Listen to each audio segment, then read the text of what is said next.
Good afternoon. This is Captain Edward O'Connell of the USS Growler.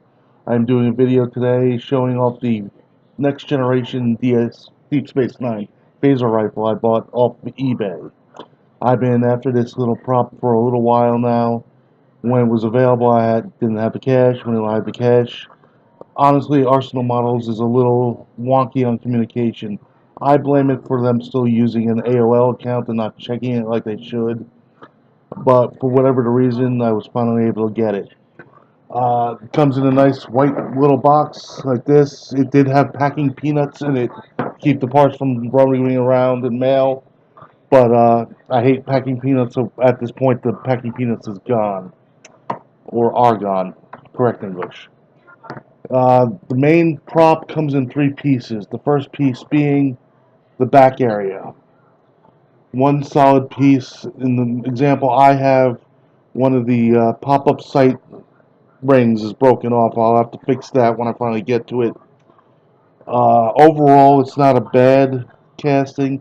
There's a very serious seam line in the two-part mold they used. It's very rough in the back here where your grip would be, so I'm going to have to sand that down. This would be the power pack here, and I would take it, that's the release button to pull the power pack off. As you can see, it's a solid piece of resin here. I am probably not going to modify it so the power pack comes off. Other than that, it's not bad looking piece for piece number one. Put that to the side there. Piece number two is the forward hand grip area. As you can see, there are two female sockets here. If you take piece one, you'll note the male socket there slips right in. There you have the bulk of the phaser rifle.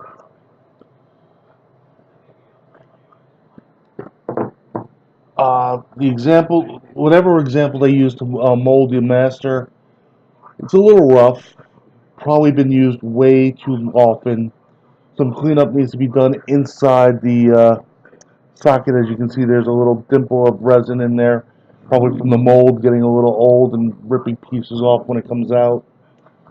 Overall, I think the original piece they had, if you can see right in there, looks like what was originally a hole. I think there was a metal rod running the entire length of the original prop to keep it from breaking into pieces.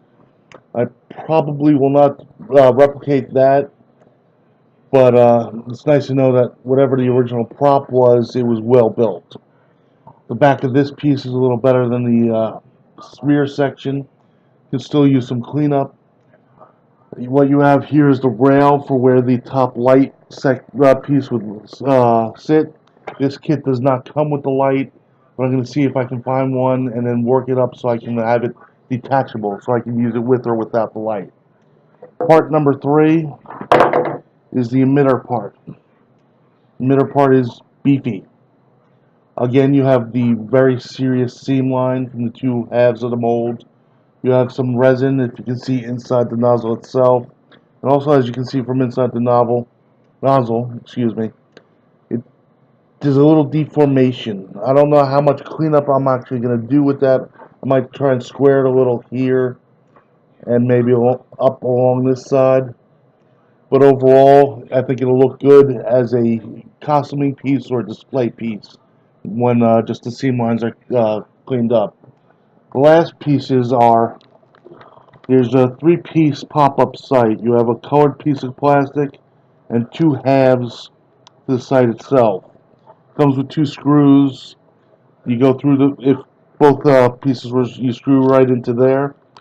I have the broken ring up here, but I'm probably not going to use that. I'll probably use picture hooks. If you get the little round pieces that you put the picture wire on. I'll use two of those. I'll probably break off this, complete the base again, drill in a pilot hole on each side and screw in the little pieces, and then use putty to make it look like this. That'll give me two perfect holes in the exact same places, and then I'll put the pop-up sight together. Pop-up sight would sit flush with this when it's down, pop up, down. I don't know if I'm going to get a sticker crosshairs to put in the middle of there or just leave it as a colored holographic type sight. What I can do is I can put this together like that, and then move the camera from there. It's a pretty serious size prop. Oops. It looks to be the correct size overall for what was used on screen. Of course, with actors being different sizes, I can't measure it exactly. For me, it's definitely going to be a good addition to my Star Trek Phaser collection.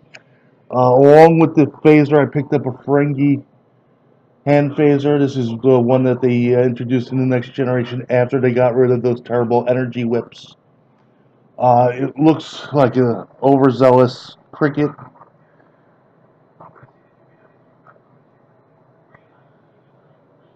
There's two more pieces. One would fit in here as a detail piece, and then an emitter. Detail piece and the emitter. And then there's a Ferengi symbol that goes on here. This way there's no confusion who the alien species who uses this. The next video I'll post will probably be tomorrow when I start cleanup on it. There's very obvious places that need to be cleaned up. This is the pour hole into the mold. This is where they poured the resin in. They just cut off the big piece and left it there. That has to be sanded flush. I'll have to clean up all of these seam lines. This middle section is the cleanest of them all. I will have to go into the grip area here and clean up the slots. There's going to be a lot of cleanup on the front emitter piece. You know, the very obvious seam lines between the two pieces. There's little bubbles and pieces of resin that needs to be cleaned up. The pour hole on this was through the mail slot holder or the tab for the slot. There's little air bubbles in some of the raised details, especially along these control pieces here. I'll do my best to fill those in. Maybe just cover it over with a thick layer of paint so it doesn't look so bad. But overall, I think when this is said and done, it'll be a very good prop. Thank you very much. More coming later. Live long and prosper.